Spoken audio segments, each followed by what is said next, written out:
eher so einen Einblick zu machen, Einblick geben zur Energie und Zivilisation in Geschichte und Gegenwart. We will talk about energy and civilization now and in the past. Ich stelle Herrn Professor Dr. Aslam Syed noch mal kurz vor. Das ist die Technik, dann kann auch die Technik eingestellt werden. Herr Professor Dr. Aslam Syed hat sich insbesondere mit neuerer und neuester Geschichte und Geschichtsphilosophie beschäftigt. Nach seinem Studium an der Columbia Universität in New York übt er seine Lehr- und Forschungstätigkeit an pakistanischen und auch amerikanischen Universitäten aus. Von 2001 bis 2004 war er Gastprofessor an der Humboldt-Universität in Berlin und an der University of Pennsylvania. Und von 2006 bis Sommer 2010 war er Gastprofessor an der Humboldt-Universität in Berlin im Institut für Asien- und Afrikawissenschaften und auch an der Ruhr-Universität in Bochum. Und er wird reden, wie gesagt, zu Energie und Zivilisation in Geschichte und Gegenwart. Also eher, glaube ich, nochmal so ein bisschen philosophischer Einstieg oder mal so ein perspektivischer Einstieg zum Thema Energie. I'm done. Are you done? Yes,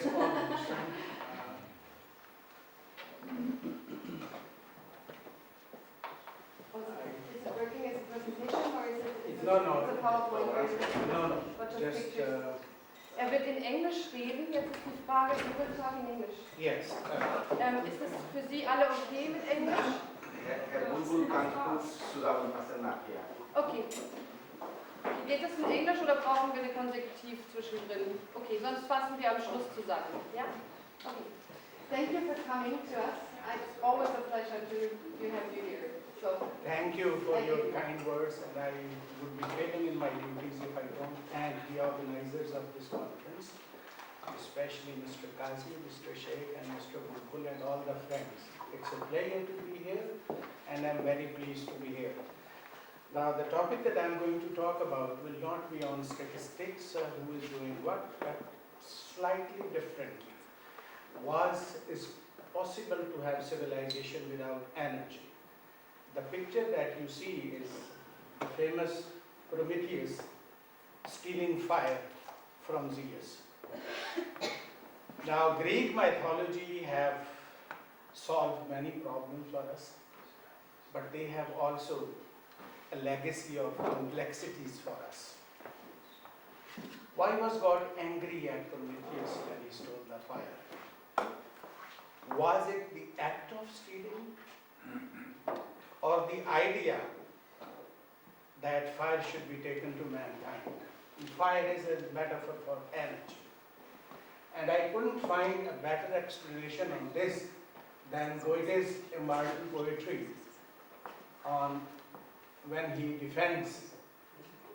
I have put both German and English so that you could understand what Goethe says here. Goethe actually is talking to Zeus. He is talking to God. That you could use your power, you could use your whatever you are using on trees, on anything else, but leave my hut alone. Let my hearth be lighted. Let there be light, let there be fire in my home, in my hut, which you did not build and which you envy. Now, why do I say that this is perhaps one of the finest explanations of this mythological character, Prometheus? Because we, ever since we became conscious of our place here and the progress that we have made, we call it human civilization. Would it have been possible without energy? I am sure the answer is no. It would not have been possible without energy. Now, when we talk about civilization, we talk about monuments, we talk about what humans have achieved in terms of technology, what humans have achieved in terms of intellectual capabilities, moral excellence, all those things. But there is the other side of civilization. And that civilization is that particularly this aspect, pursuit of energy, has led to many conflicts. It has led to many problems, occupations, And so I'll just give you a very brief description of what we have gone through. Ultimately, things we go to heavens and we say, okay, you created the world, but without energy, without fire, their life would not have been possible. Fire or energy is actually movement. When we move our muscles, that is also energy. When a pair of oxen go around the well in order to pull the water out, that is also a source of energy. When we recruit slaves to build great monuments, great buildings, ships, that is also a source of energy. When we harness the natural resources like wood, like water, like oil, or lately atomic energy, that is also a source of energy. Now my contention is that it has two sides. One is that when we look at the world today, we see that sources of energy were not evenly distributed by whosoever created this world. Nature has not been kind to every place in terms of gifting the sources of energy. Some countries have been given huge deposits of oil, of gas. Some have been bestowed with huge deposits of iron and coal. What was the idea? Should we go back to Prometheus and ask, why was it done? One explanation is, which is my explanation, is that perhaps nature wanted us to share, to know each other, to harness each other's resources. Those who have advanced in technology, they should help those who have these resources, not to occupy, not to possess them for their sole use, not to establish monopolies, but to make this world in harmony and in peaceful coexistence. But that's just, I think, an idle thought. It has never happened before, and I'm sure it's not going to happen again. There will be conflicts, there will be problems, and this pursuit of exploring more and more sources of energy will lead us to many wars, many agreements, many imposed treaties, many blackmails, and perhaps some carrot and stick also. Now, when we look at this dichotomy, that on the one hand, it is not possible to have life with any meaning, any creativity without energy. On the other, we do see that this pursuit of energy makes sometimes life meaningless, miserable, and more or less like slavery. So where does civilization stand? We usually have very fond thoughts when we talk about civilization. We think it is the best thing that humans have done, and indeed we should be proud of that. When I look at the great monuments which UNESCO has called now World Heritage, like pyramids of Egypt, like Taj Mahal, like Angkor Wat in Thailand, so many places we have in the world. We admire the architecture, the beauty, and we don't realize how much energy has gone into that, how many skulls and bones are buried underneath those. So there is a price, a big price for this development that we achieve, which we call civilization, and that the cost of that development Prometheus had also to pay when he was chained by Zeus.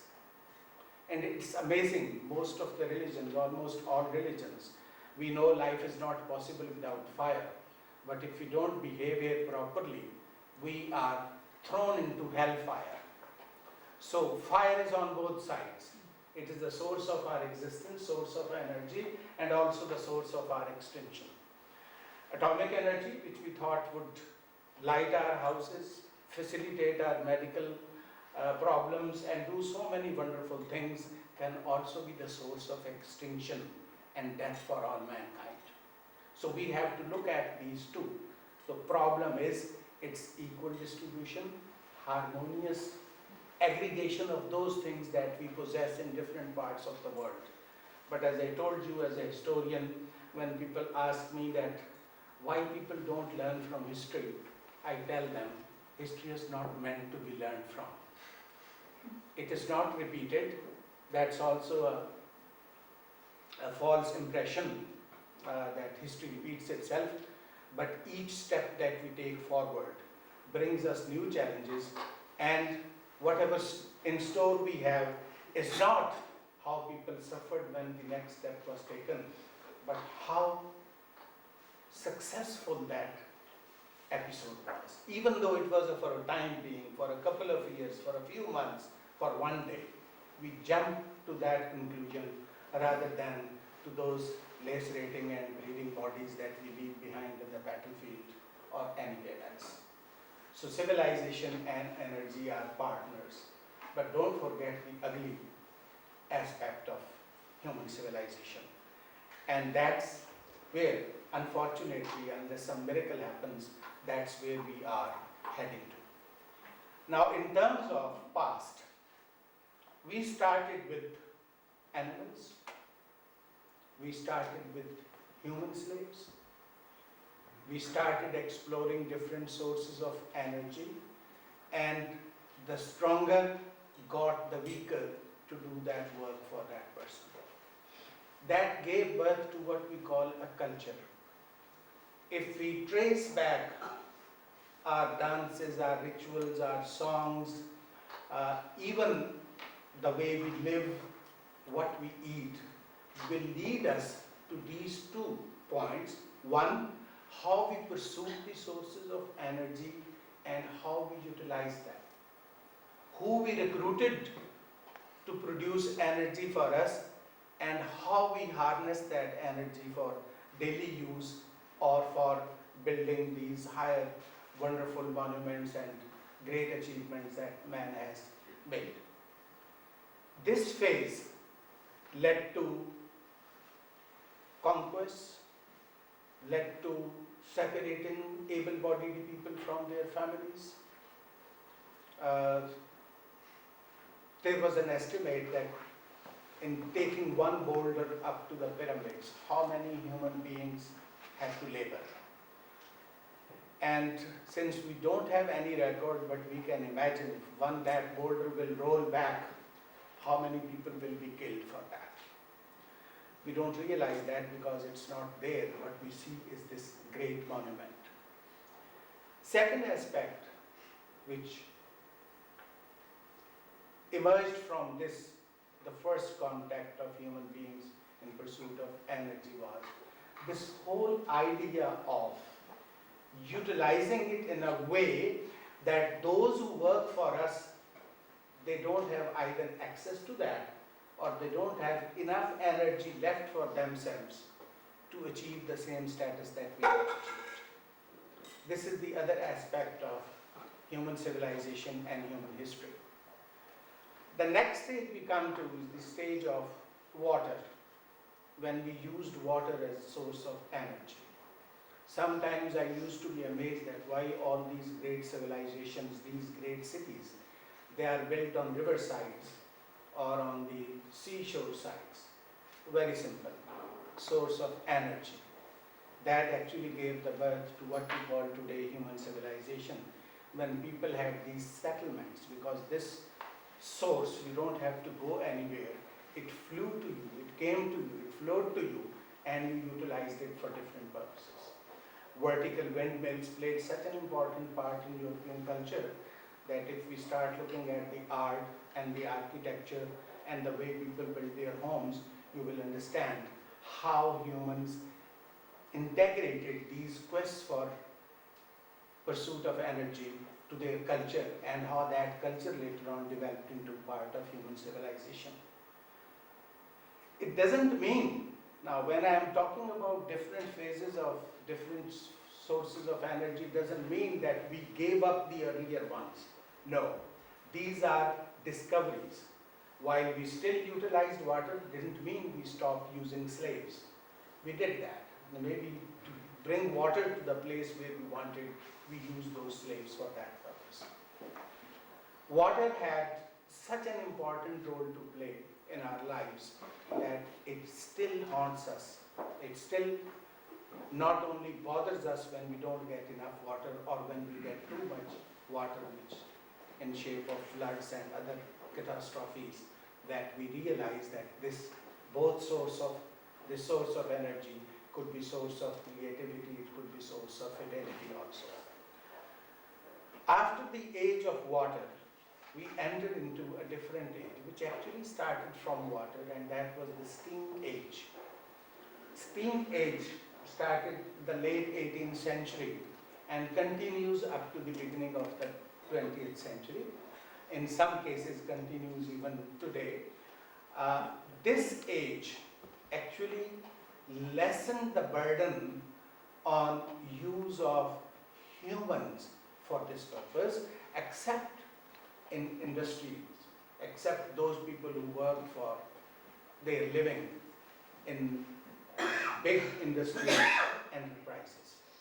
So we continued with slaves, we continued with water, we now enter into the steam age.